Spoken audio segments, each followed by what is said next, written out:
নমস্কাৰ মই বিকু মছেনেন আপোনালোক সকলোকে স্বাগতম জনালো আশা কৰো মোৰ সকলো ফ্ৰেণ্ড ভালে আছে মই ভালে আছো ৰাতিপুৱা নাস্তা হৈ গল ৰাতিপুৱা নাস্তাত আছিল ছট্টুৰ পৰঠা আৰু এই গৰমৰ দিনকেইটা মানে এনেকুৱা হলে বেছি ভাল হয় আৰু ইয়াত লৈছে আমটোৰ মই বাকলিখিনি এৰুৱাই লৈছো ভাবিছো আজি কেঁচা আমৰ চৰবত বনাও আৰু এনেকুৱাকে যদি মানে বনাই থৈ দিও মানে খাই কিন্তু খুব ভাল লাগে আৰু কেঁচা আমৰ চৰবতটো খুব হেলদি ইয়াত আছে আম ধনিয়া পাত আৰু পদিনা পাত আৰু এইফালে লৈছে এটা কেঁচা জলকীয়া এটা কেঁচা জলকীয়াতে কিন্তু খুব ধুনীয়া জ্বলা হয় ইয়াত লৈছে মিক্সাৰ জাৰটো লৈ গোটেইখিনি ইয়াতে মই দি দিলো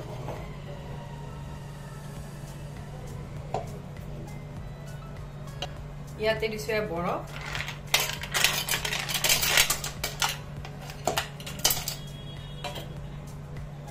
ইয়াতে দিছো নেমুৰ ৰস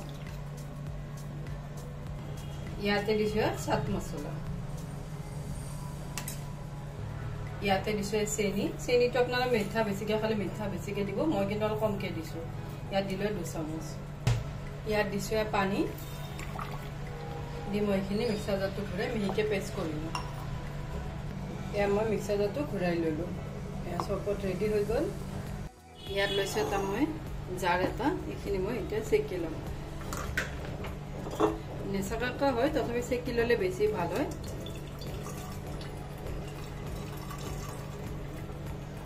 মই গোটেইখিনি চেকি ললো ইয়াতে দিছো পানী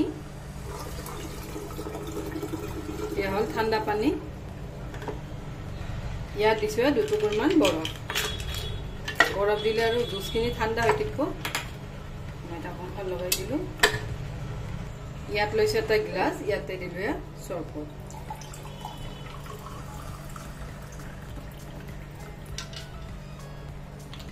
ইয়াত দিলো বৰফ বৰফটো আপোনালোকে যিমান খাই সিমান দিব মই অলপ কিন্তু বেছিকে লৈছো এয়া কেঁচা আমৰ চৰবত ৰেডি হৈ গল এয়া মোৰ ৰেডি হৈ গল চৰবত এনেকুৱাকে যদি আমি ভাত বনোৱাৰ আগতে বা ভাত বনোৱাৰ পিছত এক গিলাস খাও মনটো কিন্তু খুব ভাল লাগে আৰু ৰাতিপুৱা কিন্তু নাস্তা কৰি সিমান এটা ভাল নালাগে মই আজি ছাত্তুৰ পৰঠা বনাই দিছিলো তথাপি কিন্তু মই এইবোৰ ঠাণ্ডা ঠাণ্ডা জুচবোৰে মানে ঘৰতে যিবোৰ বনোৱা হয় এইবোৰে কিন্তু খাই ভাল পাওঁ আৰু মই এক গিলাস খাই ভাবিছো যে কঁঠালৰ বিৰিয়ানী বনাম সেইটো মই আপোনালোকৰ লগত এতিয়া শেয়াৰ কৰিম আৰু এনেকুৱাকে মানে ঠাণ্ডা জুচ হলে খুব ভাল লাগে এয়া মই ইয়াত অলপ কটাৰীখনত তেল মুছি লৈছো লৈ এনেকুৱাকে টুকুৰা কৰিম কঁঠালৰ টুকুৰাকেইটা কিন্তু একে সাইজত হলে দেখাত ভাল লাগে এনেকুৱাকে টুকুৰা কৰি লম আৰু তেল মুছি ললে আৰু এইবোৰ সব গুটি হোৱা কঁঠাল সোৱাদটো বেছি যিকোনো ৰেচিপি বনাওঁতে কঁঠালৰ আচাৰ কঁঠালৰ তৰকাৰী মানে গুটি হোৱালে বেছি সোৱাদ হয় এনেকুৱাকে টুকুৰাকেইটা কাটিম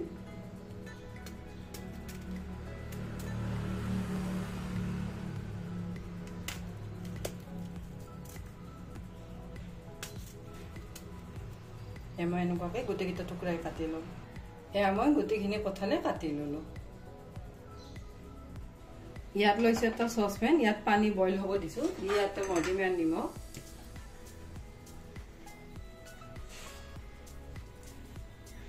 ইয়াতে দিছো হালধি পাউডাৰ ইয়াতে দিলো কঁঠালখিনি মই কঁঠালখিনি বইল কৰি লম কঁঠালখিনি বইল কৰি ললে জলদি সিদ্ধ হৈ যায় আৰু এটা বিৰিয়ানী বনাওঁতে বেছি সময়ও নালাগে গোটেইখিনি কঁঠালে দি দিছো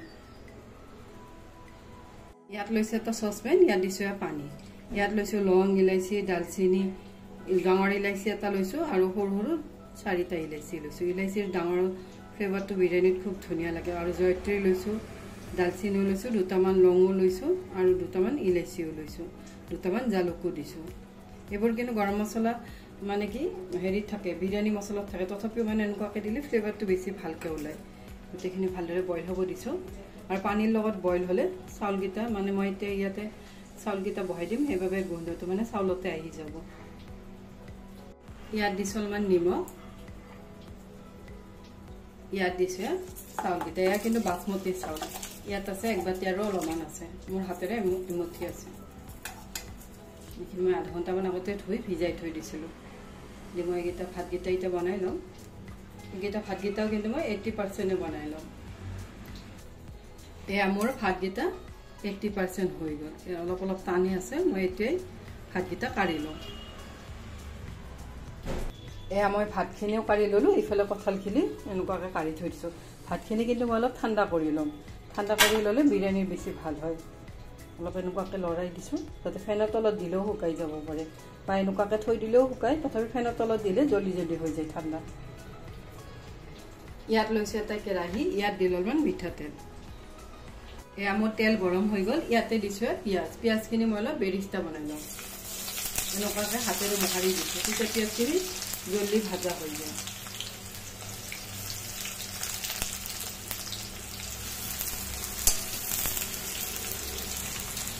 এয়া মই পিঁয়াজখিনি ভাজি ল'লোঁ পিঁয়াজৰ বেৰিষ্টা ৰেডি হৈ গ'ল মিঠাতেলতকৈ কিন্তু ৰিফাইন তেলত বেৰিষ্টা বেছি ভাল হয় তথাপি মই আজি ৰিফাইন তেলৰ সলনি মিঠাতেলতে বনালোঁ আৰু এনেকুৱাকৈ বনাই কিনে ফ্ৰিজত ষ্ট'ৰ কৰি থ'বও পাৰি ডিপ ফ্ৰিজত তেতিয়া পিঁয়াজৰ বেৰিষ্টা বেয়াও নহয়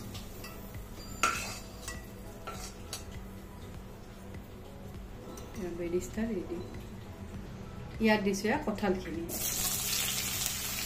কঁঠালখিনি অলপ ভাজি লওঁ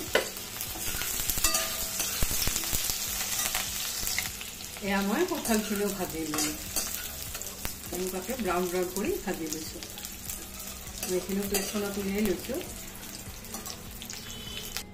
এয়া মোৰ কঁঠাল আৰু পিঁয়াজ ভজা তেলতে ইয়াতে দিলোঁ জিৰা এচামুচ এয়া কিন্তু চাহী জিৰা ইয়াত দিলোঁ পিঁয়াজ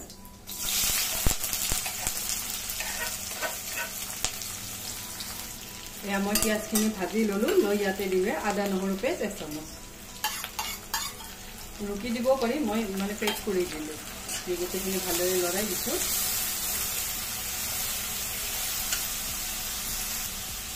ইয়াতে দিছোঁ দুটা কেঁচা জলকীয়া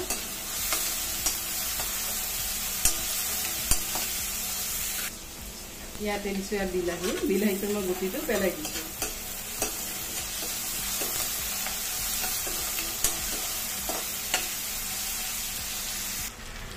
ইয়াতে মই দিছোঁ নিমখ মই কঁঠাল সিদ্ধ কৰোঁতেও দিছোঁ মানে ভাতকেইটাতো দিছোঁ সেইবাবে অলপ কমকৈ দিলোঁ দি গোটেইখিনি ভালদৰে লৰাই দিছোঁ ইয়াতে দিছোঁ অলপ ধনিয়া পাউডাৰ ইয়াতে দিছোঁ অলপ জিৰা পাউডাৰ অলপ দিছোঁ ৰঙা জলকীয়া পাউডাৰ ইয়াত দিছোঁ 2 চামুচমান পানী দিলে মছলাখিনি আৰু পুৰি নাযায় আৰু মছলাখিনিও ধুনীয়াকৈ মানে ভাজা হৈ যায় ইয়াৰ লগতে ইয়াতে দিছোঁ 1 চামুচ বিৰিয়ানী মছলা ইয়াত দিছোঁ গৰম মছলা 1 চামুচ দি গোটেইখিনি ভালদৰে লৰাই দিছোঁ এয়া মই গোটেইখিনি মছলা ভালদৰে ভাজি ল'লোঁ লৈ ইয়াতে মৈদিমীয়া দৈ দিছোঁ 2 চামুচ এটা কিন্তু গেছৰ ফ্লেমটো একেবাৰে ল' কৰি দিছোঁ ল' ফ্লেমতে দৈখিনি দি দিছোঁ দি গোটেইখিনি ভালদৰে লৰাই দিছোঁ এয়া মই গোটেইখিনি মছলাই ভালদৰে ভাজি ল'লোঁ এয়া মছলাৰ পৰা ধুনীয়াকৈ তেল ওলোৱাত ইয়াতে দিলোঁ কঁঠালখিনি ইয়াৰ লগত লৰাই দিছোঁ আৰু এনেকুৱাকৈ কিন্তু শুকান চব্জি খাই ভাল লাগে কঁঠালৰ গোটেইখিনি আৰু অলপ লৰাই দিছোঁ এয়া মই কঁঠালে চব মছলাই ভাজি ল'লোঁ লৈ ইয়াতে দিছোঁ অলপমান ধনিয়া পাত দি গোটেইখিনি আকৌ অলপ লৰাই দিছোঁ আৰু এনেকুৱাকৈ কিন্তু শুকান চব্জিও খাই ভাল লাগে কঁঠালৰ ৰুটি বা পৰঠাৰ লগত গোটেইখিনি ভাজি ল'লোঁ ইয়াৰ ওপৰত দিছোঁ অলপ ধনিয়া পাত আৰু অলপ দিলোঁ পদিনা পাতৰ কিন্তু বিৰিয়ানী গোন্ধটো খুব ভাল লাগে দি গোটেইখিনি ভালদৰে লৰাই দিলোঁ লৰাই ইয়াতে 2-3টামান লেয়াৰ কৰিব পাৰি মই কিন্তু কমকৈ বনাইছোঁ বাবে মই এটা লেয়াৰতে দি দিম গোটেইখিনি এনেকুৱাকৈ মেলি ল'লোঁ কঁঠালখিনি লৈ ইয়াতে দিলোঁ চাউলকেইটা মানে ভাতকেইটা আৰু আপোনালোকে যদি বিচাৰে গৰম মছলাৰ মানে এইবোৰ গুচাই দিবও পাৰে মই কিন্তু দিয়া নাই মই এনেকুৱাকৈ দি দিছোঁ আৰু মই চাউলকেইটা মানে ভাতকেইটা ধুনীয়াকৈ ঠাণ্ডা কৰি লৈছোঁ সেইবাবে মই হাতেৰে এনেকুৱাকৈ দিছোঁ কিছুমান বস্তু হাতেৰে দিলে বেছি ভাল হয় এনেকুৱাকৈ গোটেইখিনি দি দিছোঁ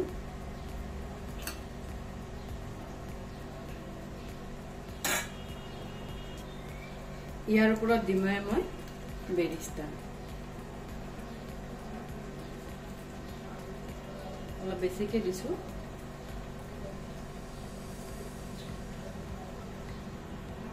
ইয়াৰ ওপৰত দিছোঁ ধনিয়া পাত ইয়াৰ ওপৰত দিছোঁ পদিনা পাত এতিয়া মই ষ্টিম কৰোঁতে মানে গোটেইটো ফ্লেভাৰে আহি যাব বিৰিয়ানীৰ। ইয়াতে মই লৈছোঁ মিঠা আতৰ। মিঠা আতৰৰ ফ্লেভাৰটো খুব ভাল লাগে বিৰিয়ানীত। মই 4 টোপমান দিম। ইয়াতে কিন্তু বেছি দিলে মানে ফ্লেভাৰটো বেছি ষ্ট্ৰং হৈ যায়। 4 টোপতে ধুনীয়া হৈ যায়। মই 4 টোপ দি ল'লোঁ। ইয়াত লৈছোঁ অলপমান গোলাপ জল। গোলাপ জল অলপ দিম।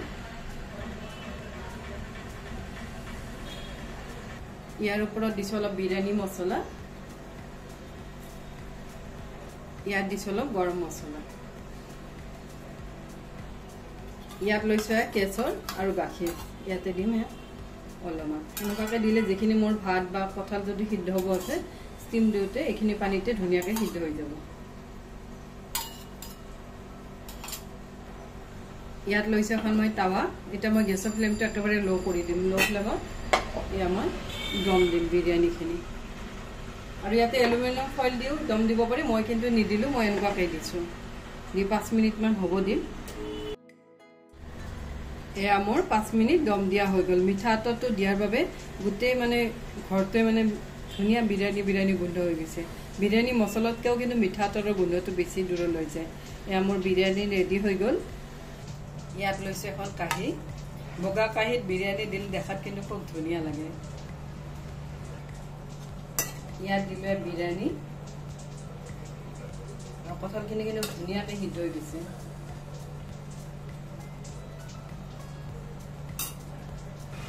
ইয়াত দিলোঁ কঁঠালৰ বিৰিয়ানী। ইয়াত দিলোঁ চালাড। আৰু এইখন মানে হ'লে আৰু বেলেগ একোৱেই দৰকাৰ নাই। ইয়াত অলপ দৈ বা ৰাইতা হ'লে হৈ গ'ল। ইয়াত দিলোঁ দৈ। কঁঠালৰ বিৰিয়ানী ৰেডি। যদি আমি বিৰিয়ানী বনাওঁ তেতিয়া এটা বস্তুৰে হৈ যায়। আৰু বিৰিয়ানী বনালে বেলেগ বস্তু দৰকাৰে নাই। আৰু মিঠা আতৰটো দিয়াৰ বাবে গোটেই ঘৰটোৱে মানে বিৰিয়ানীৰ গোন্ধটো খুব ধুনীয়াকৈ ওলাইছে। আৰু আজিৰ ৰেচিপিটো কেনেকুৱা পালে মোক কমেণ্ট ছেকশ্যন লিখি জনাব। আজিৰ বাবে আহোঁ। Thank you. বাই।